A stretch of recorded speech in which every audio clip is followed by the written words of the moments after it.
den-CITY.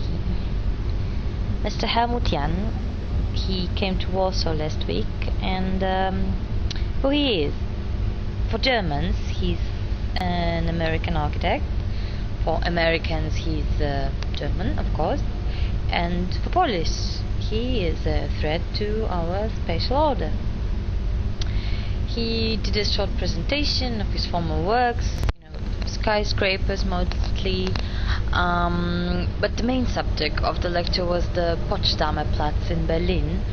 The Sony Center that Jan designed there was completed in 2000, and the building, well, it's a group of buildings really. It consists of offices, flats, cinemas, cafes, shops, plenty of functions.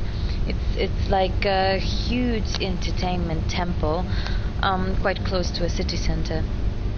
And its most recognizable part is the roof.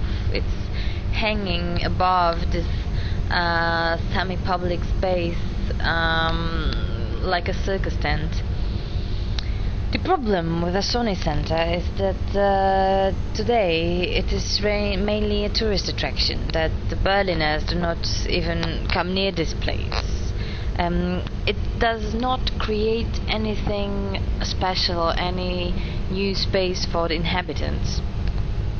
And Warsaw, it has plenty of spatial problems, and one of them is the lack of one interesting city center.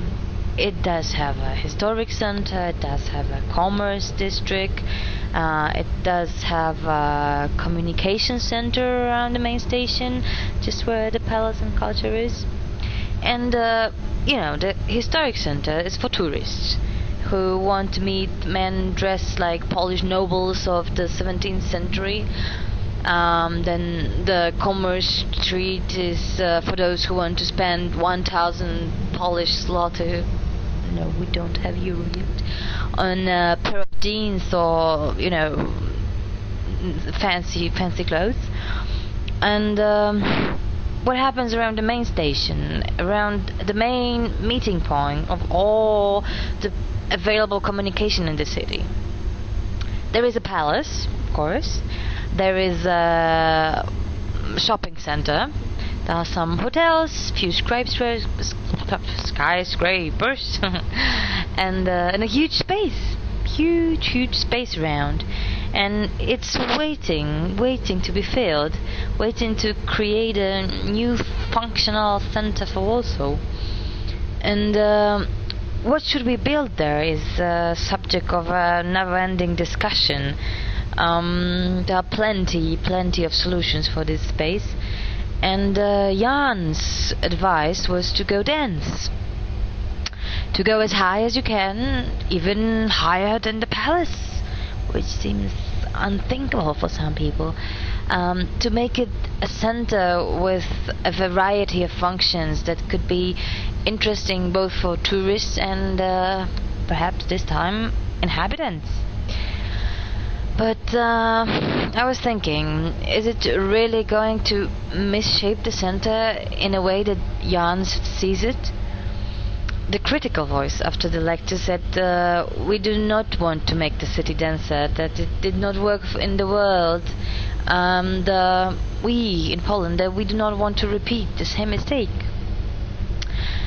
And after that, the voice of the Museum of the Modern Art, they replied that they actually do want to go dance, that this is the way that they also see the future for the center space in the city, where eventually one day perhaps they will have their own building by Christian Keres. And the only way they see to keep the center alive is to actually increase its density, filling it up with interesting, interactive, intercultural, inter functions. And well, I do feel good in my district with its low buildings, great green parks, small local markets here and there. and it works. The surroundings, they respect the human scale. It's a good place to live. It is a solution for a city, but it is no solution for the center of the capital city, I guess. Warsaw is just simply too big to keep the low density everywhere and create at the same time a functional spatial order and an interesting center where people would actually want to spend their time, both tourists and inhabitants. So plenty of small centers plus one center enjoyed of it all. A place where Warsaw could grow, interact, maybe intrigue. And you, do you feel like dancing?